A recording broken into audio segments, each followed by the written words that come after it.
Before anything else, I'd like to prefix this review by mentioning that I have no prior experience with the first title and I wasn't bothered enough to research anything about it either. If at any point in the review you have a witty counter-argument regarding some of my views along the line of, well, the original was and you know, shit like that, I don't care. Once The Evil Within finally released in 2014, general reception sounded more or less like, Lord, damn, baby, what is it doing, baby? No, damn, baby, what is it?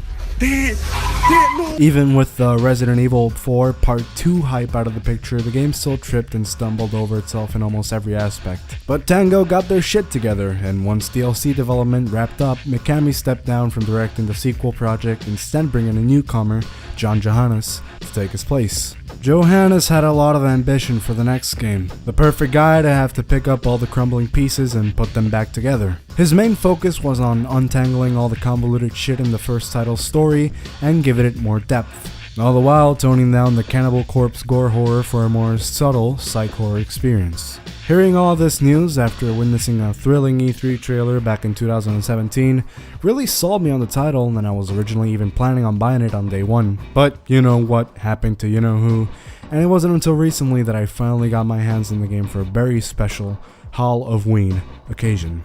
Review shit.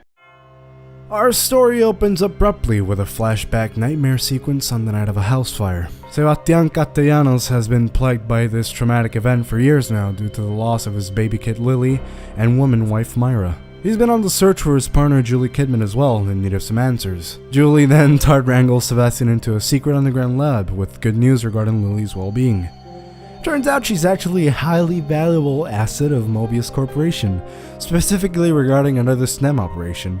I'm giggling like an idiot reading this out loud, Jesus Christ. Mobius somehow ended up losing her, as well as all the operatives that went to retrieve her inside STEM. And thus, Sewa now has to go inside the Matrix and visit the simulated town of Union to rescue the Mobius team and reunite with their daughter, all the while encountering his fair share of zombies, serial killers, ghost girls, cult leaders, and cum. The big push in marketing leading up to the game's release was that the series has been broken free from the shackles of linearity and now has gone the way of the open world. When I heard about this back at E3, I couldn't help but cringe a bit and brace myself for disappointment thanks to my PTBAFD caused by the Phantom Penis. Surprisingly enough, it's pretty much the complete opposite. This is probably the first time I've seen a AAA title really restrict itself on how big you can make a map. It instead focuses more on how compact and eventful you can make these handful of square miles. It's a misleading selling point. In reality, it's an expansive hub world that offers a breather in between main missions and side quests to just do as you please.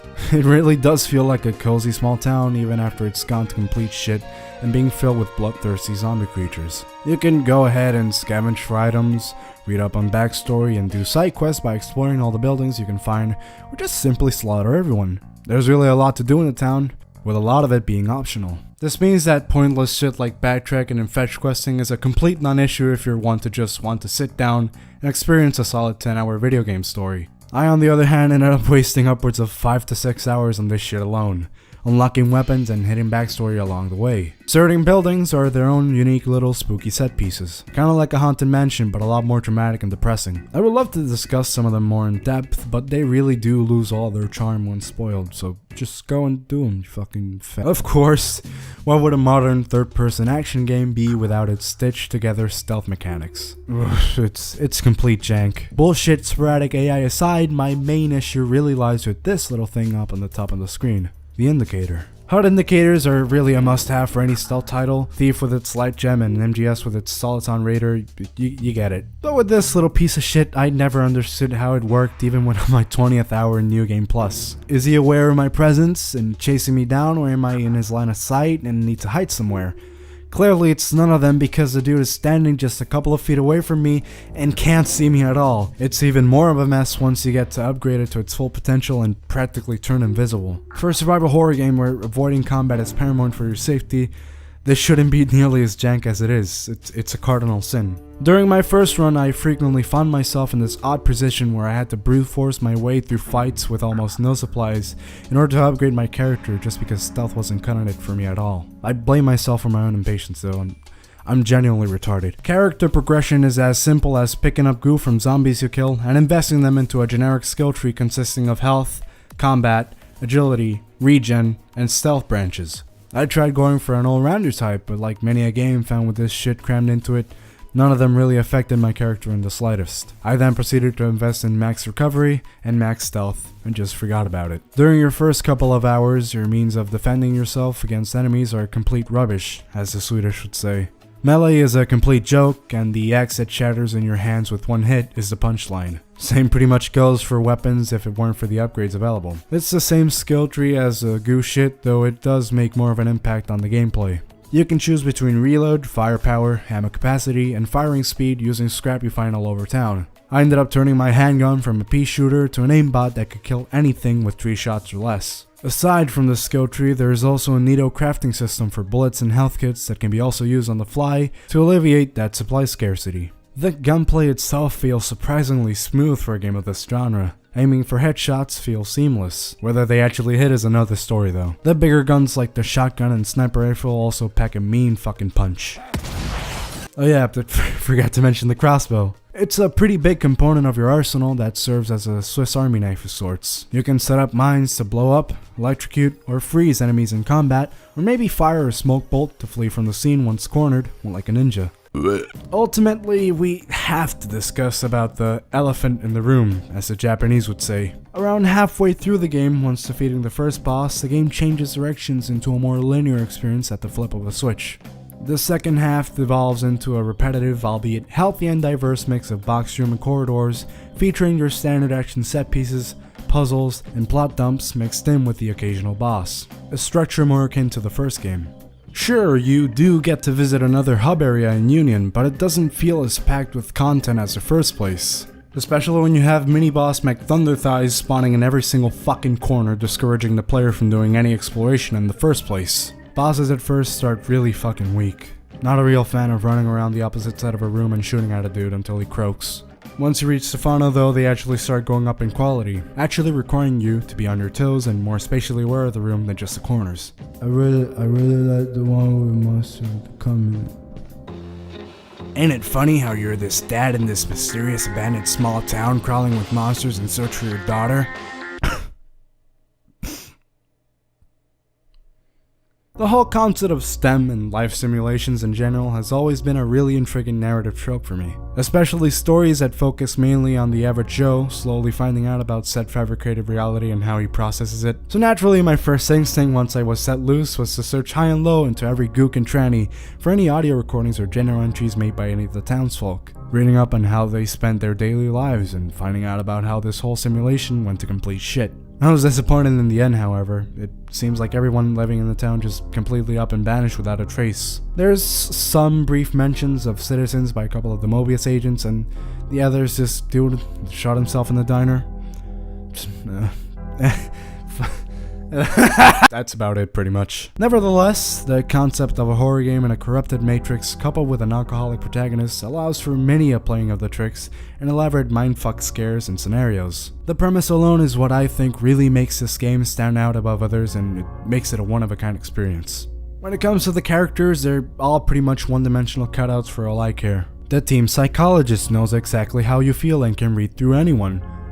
And Demo Expert is a tough badass that's always swearing and making quips. I mean, they're not really poorly written in the slightest. In fact, I like them a lot. It's just that they're all completely one note throughout the entire ordeal due to them barely getting any screen time. Some of the cutouts are fucking great. Stefano is a cool and memorable demented villain, even with his obnoxiously flat Norman Bates as an art student, Sandra Cohen ass sagging everywhere he goes. And the whole mid-game split comes again and affects the story as well. Once you've spent half of the game chasing around Pizza Pasta and finally kill him, the game immediately throws him out and replaces him with another dude in a matter of nanoseconds. The story then pretty much forgets about the background of the town of Union completely and shifts into a full sad dad redemption mode for the remaining portion of the title. Once again, I really have no issue with this change in direction. I just personally feel that this is the weakest place the story could go to when there's a whole set list of things that could be explored and fleshed out more, sitting right there on the table. Maybe I'm just really starting to get vehemently fucking sick at this big trend of Oscar bait dad sims trying to pull at your heartstrings and, like, just this is the last fucking game that could ever possibly achieve it. Disappointed! I really enjoyed Father Theodore's character though. An evil, deceitful, and manipulating motivational speaker IRL, living the dream of a big dick satanic cult leader and stepping all over Sebastian inside STEM. Also, we never get to see O'Neill's downfall from a weak-willed and defenseless technician to a fuck-off pyromaniac serving under Theo's will, and it's just so much more interesting than anything else in the game, and the title has a tremendously polished AAA presentation all around. The first couple of hours feature a multitude of both big and small settings, all packed with some dense fucking atmosphere in every square feet. Just solid 8 out of 10 on the medieval dungeons. Jesus fucking Christ. In terms of the spooky factor, the attempts at jump scares are safe and can be spotted from miles away.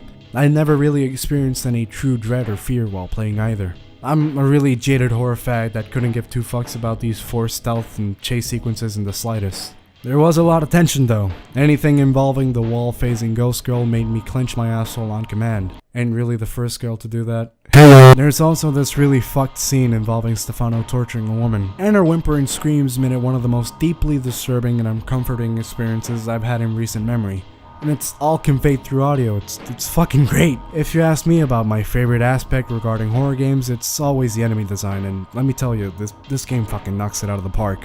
The standard Lost zombies look like copy-pasted Last of Us models, but some variations like the cum ones with random face textures on their backs were really trippy to look at up close. The Lament 2 with its dense brap cloud and several bony appendages also freaked me out when I first came across them. Those fucking gasps though.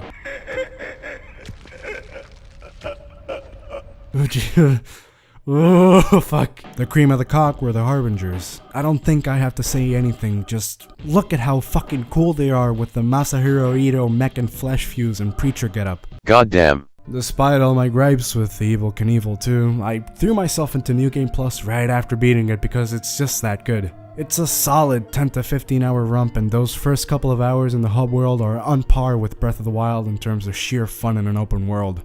It really is funny when you think of how much of a dying breed AAA horror games are nowadays, let alone any decent ones. Certain characters and concepts I got attached to unfortunately never ended up getting fleshed out either. Good news being that there's still hope for a sequel thanks to the open ending of the game. Maybe we'll finally get a chance to learn more about STEM and its true purpose in depth now that all the character development bullshit is out of the way. Maybe not though. Ooh!